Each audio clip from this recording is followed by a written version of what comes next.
Dans un instant, on reçoit Isabelle Volbert qui va nous parler des satellites qui tournent autour de la Terre. Elle en construit, elle en envoie. On va en parler avec elle dans un instant. À tout de suite après la pub. Et de retour pour la deuxième partie de l'émission. On va s'instruire un peu aujourd'hui avec vous, Isabelle Volbert. Vous êtes notre invitée aujourd'hui. Comment vous allez ? Écoutez, très bien. Ouais. Je suis ravie en fait de venir, d'être de retour sur mon caillou et de venir partager un peu de ce que j'ai appris dans le spatial auprès des marmailles. Justement, vous êtes effectivement intervenante auprès de l'association PICAI, mais vous êtes surtout Supply Operation Manager. Est-ce que vous pouvez nous traduire ce que c'est ? Alors, supply, c'est chaîne globale d'approvisionnement. Donc, ça englobe tous les métiers de l'achat jusqu'à l'approvisionnement. Donc, il y a le stockage, la livraison, le transport. Stockage de satellites ? Alors, stockage de tout. Stockage de tout, parce que dans la chaîne globale, il y a les acteurs comme les fournisseurs, comme les éléments fabriqués en chaîne de production, comme le satellite à la fin. Donc effectivement, j'ai la responsabilité d'accompagner les fournisseurs dans leur fabrication pour que les éléments soient livrés à l'heure pour notre chaîne de production et que les éléments de ma chaîne de production, donc on appelle ça des sous-ensembles, soient stockés en sécurité et en sûreté, et à la fin qu'on puisse envoyer notre satellite sur la zone de lancement dans les conditions optimales. Et pour bien comprendre, vous travaillez où exactement en fait ? Alors, je suis basée à Toulouse, mais je travaille là où sont mes fournisseurs, là où sont mes clients et là où sont nos partenaires. Donc, en Floride, en Nouvelle-Zélande, en Grande-Bretagne, voilà. Et vos partenaires, c'est quoi ? C'est la NASA, c'est l'ESA, c'est quoi ? Alors, l'entreprise pour laquelle je travaille aujourd'hui fait partie d'un consortium où le CNES est notre client et en même temps notre partenaire dans le développement. Parce que la particularité du satellite, c'est qu'au fur et à mesure qu'on produit l'élément, on le développe, on le modifie, on l'enrichit. Et pour ça, on a besoin de partenariats robustes. Du coup, on disait, vous êtes spécialiste, donc on l'a bien compris, même de l'aérospatiale, et vous intervenez auprès de Marmaille, donc pour les sensibiliser, pour expliquer en fait ce qu'est un satellite, comment ça fonctionne, comment c'est produit. Justement, par exemple, les satellites, à quoi ça sert ? Vous pouvez nous faire un petit cours rapide là pour nous qui sommes un peu incultes. À quoi ça sert un satellite concrètement ? On sait, enfin, ça engage que toi. Ah bah, je suis on va écouter quand même. Mais... C'est très chinois pour moi. Voilà. Du coup, je trouve que c'est une question très pertinente. Alors, c'est vrai que les satellites peuvent avoir des missions très diverses et très variées et ça va dépendre, leurs missions vont dépendre de l'usage qu'en fera l'utilisateur, donc le client final. Donc par exemple, quand on veut être sur de la cartographie des océans, on peut utiliser des satellites géostationnaires qui vont se positionner sur un orbite fixe à la surface de la Terre et ils vont très peu dévier de leur position. Donc là, on est sur un satellite à position unique. C'est-à-dire qu'il est en l'air, mais il ne bouge pas. Il est en l'air, mais il bouge quasiment pas. Quasiment pas, en fait. J'imagine quand même qu'il se déplace. Il suit la rotation. Parce que sinon, voilà. Par définition, un satellite, sauf erreur. Du coup, alors, il est en position géostationnaire, c'est-à-dire que par rapport à la Terre, si, mettons, on positionne un satellite au-dessus de la Réunion, à une certaine distance de la Terre, il va être toujours immobile par rapport à la Réunion. Donc, évidemment, comme la Terre est en rotation, le satellite va suivre la rotation. Mais c'est qu'il reste sur un point précis. Exactement. Il bouge, mais il reste sur un point précis. Exactement. Alors, génial. tout à fait, exactement. C'est ballot. C'est vrai parce que dans le cinéma, c'est pas ouf, mais après dans le satellite. Je me dis toujours, j'avais la tête dans les étoiles, la tête dans la lune, donc peut-être c'était un message. Et puis on a ce qu'on appelle des constellations de satellites. Donc c'est un ensemble de satellites qui vont venir se positionner comme sur une toile au-dessus de la Terre et chacun de ces satellites vont se déplacer selon la longitude ou la latitude pour pouvoir scanner un périmètre donné. Donc ils vont venir capter comme, admettons vous avez une lampe de poche, il fait nuit, vous allumez votre lampe de poche, la lumière de la lampe de poche va rayonner sur une surface sphérique et plus ou moins longue. Les satellites qui sont en constellation vont avoir la même fonction. Et de la même fonction qu'on peut déplacer notre lampe de poche sur notre globe, les satellites vont se déplacer à la surface de la Terre et venir scanner la zone qui leur est attribuée. Et ces constellations-là ont d'autres vocations qui peuvent être scientifiques et qui vont compléter les dispositifs de satellites géostationnaires, mais ils vont avoir aussi d'autres fonctions qui peuvent être soit militaires pour assurer la sûreté de nos frontières, comme surveiller la position de nos bateaux. Ils peuvent avoir des fonctions civiles, suivre les conteneurs.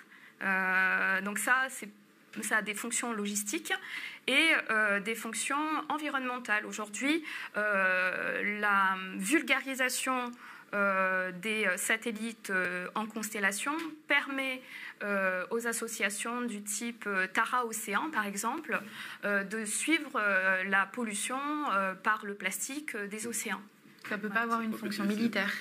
Ça peut aussi avoir une fonction militaire. Mais du coup, je suppose que ça doit être quand même bien légiféré, tout ça. C'est-à-dire qu'on ne peut pas envoyer un satellite comme on veut. Enfin, il doit y avoir une démarche. Exactement. C'est pas facile, vous l'essayez ce matin. Ça coûte combien, effectivement, pour revenir pour suivre la question, mais combien ça coûte d'envoyer un satellite en orbite? Je pense que là, pour le coup, ce serait bien de le poser à quelqu'un de plus expert que moi. Ouais. Par contre, pour répondre à votre question, effectivement, on est toujours sur des questions de sûreté nationale et de sûreté internationale. Il faut savoir que les premiers satellites qui ont été lancés par des Américains, puis par des Russes, ce qui fait que les satellites et les éléments européens et français qui ont été lancés étaient soumis à la souveraineté américaine et russe. Aujourd'hui, grâce au déploiement de Galileo, nous bénéficions d'une couverture de données propre à l'Europe, donc réglementée par l'Europe et protégée par la réglementation européenne. Galileo, pour ceux qui l'ont regardé et qui ne connaîtraient pas, c'est un satellite européen, c'est ça? C'est une constellation européenne qui a été faite avec des chercheurs européens, construits en Europe et lancés sur des plateformes qui relèvent de l'Europe. Et justement, on parle souvent de toutes ces constellations de satellites et même de la pollution que ça peut générer autour de la Terre. Est-ce que ça, c'est quelque chose auquel peut-être vous travaillez aussi, ou en tout cas une problématique en ce moment peut-être à régler? Oui, c'est un sujet sur lequel, qui est sensible et qui nous touche, je dirais presque personnellement, parce que effectivement, quand on se lance dans le spatial, aujourd'hui en particulier sur les satellites, on aspire à remplir une mission de sûreté, mais aussi environnementale. Donc les questions de qu'est-ce qu'il advient de nos satellites dans l'espace?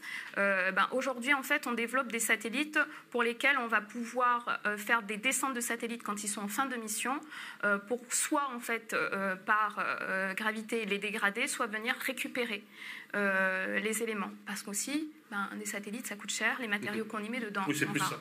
C'est plus, je pense, pour des raisons pécuniaires et économiques qu'environnementales. Parce que, je veux dire, c'est une vraie catastrophe, l'espace. Parce que non seulement au moment où c'est lancé, on imagine bien, quand on voit partir les lanceurs, c'est une catastrophe environnementale. Mais après, maintenant, il y a des actions qui sont faites, mais depuis toutes ces années de conquête spatiale, il y a énormément de satellites. Il paraît qu'il y a même une voiture. C'est une Tesla, mais ils avaient envoyé une Tesla, je crois, dans l'espace. Ouais. Mais est-ce qu'il y a un nombre de satellites à respecter par an, à ne pas dépasser, justement, pour prévenir un peu de l'environnement, par exemple? Alors, nous avons deux organisations principales qui réglementent, comme on réglemente le code de la route, la circulation, l'encombrement des routes.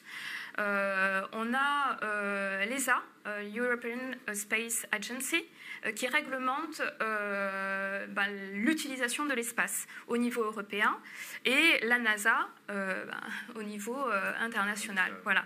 Et effectivement, la problématique de l'encombrement des satellites, elle n'est pas qu'économique en fait. Plus il y a de satellites non utilisés dans l'espace, et plus on a de déchets spatiaux. Et les déchets spatiaux, on ne peut plus les piloter. Donc ils viennent potentiellement télescoper d'autres satellites, ils peuvent endommager des satellites, et il y a véritablement une démarche de collecte et de traitement en fait, des déchets spatiaux pour justement préserver les missions à venir. Et une dernière question avant de terminer. Là, vous opérez aussi auprès d'enfants justement pour leur expliquer, les sensibiliser. J'espère que vous expliquez un peu plus simplement que pour nous parce que des fois c'est un peu compliqué. Mais est-ce que vous voyez vraiment que, en tout cas, l'espace, les satellites, mais pas que, ça fascine quand même encore les enfants et que quand on regarde en l'air, on a envie de savoir un peu comment ça fonctionne. C'est très drôle parce que, en fait, je crois qu'on a tous... qu'on ait 4 ans ou qu'on ait 80 ans, on garde une âme d'enfant. Et dès qu'on voit un ballon dans le ciel, en fait, on ne peut pas s'empêcher de le regarder et de s'émerveiller. Il n'y a aucune logique à ça, l'émerveillement, simplement. Et oui, je pense que les enfants s'émerveillent encore beaucoup. J'ai 2 neveux qui ont des âges très différents et qui me posent un milliard de questions sur l'espace, sur qu'est-ce qu'on peut faire aujourd'hui, demain, est-ce que je peux l'utiliser ou pas, et puis des questions qui sont juste mignonnes, quoi. Donc oui, les enfants ont cette curiosité naturelle. Et puis je pense que même nous, en général, on n'a pas de conscience à quel point les satellites sont presque indispensables aujourd'hui. Mais on n'y pense pas, tu vois, vu que c'est tout de l'invisible, c'est des communications invisibles. Oui, c'est vrai que... Tu y penses tous les jours? Non, j'ai envie de dire, voilà, on pense souvent à des choses qu'on affectionne. Voilà. Et c'est vrai que le satellite, l'espace, il y a ceux qui sont très très intéressés, qui y travaillent, qui ont vraiment, voire même une passion. Et puis il y en a d'autres, je veux dire, comme on dit, ça leur passe au-dessus de la tête. La Réunion n'est pas une terre, je dirais, d'espace au sens emploi. Il n'y a pas du tout de structure ici à la Réunion qui, pour ainsi dire, je dirais, proposerait quelque chose. Après. Hein? Il y a l'observatoire vite fait. Alors l'observatoire, oui, il ne fait pas que ça. Il a bien des rôles. On pourrait dire même aussi à Météo France. Est-ce que réellement, aujourd'hui, un jeune qui s'intéresse à l'espace et qui vit à La Réunion ne sera pas dans l'obligation de quitter l'île comme vous, je dirais que de toute façon... C'est le spécialiste emploi qui parle. Je dirais que de toute façon, quand on aborde des thématiques et des sujets de ce type, on a une âme d'explorateur, naturellement en fait. On n'a pas encore quitté l'île, qu'on a déjà un réseau de personnes avec qui on échange au niveau international parce que les réseaux sociaux le permettent. LinkedIn, les Facebook, les TikTok.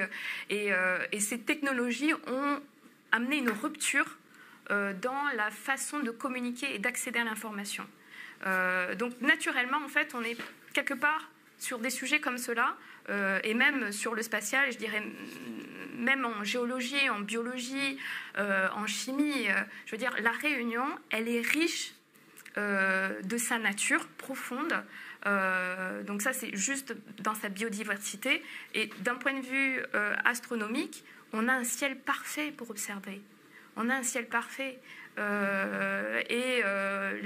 L'Université de La Réunion développe énormément de sujets qui nourrissent la curiosité. Donc oui, tôt ou tard, de toute façon, on quitte l'île, ne serait-ce pour explorer, revenir, transmettre et multiplier.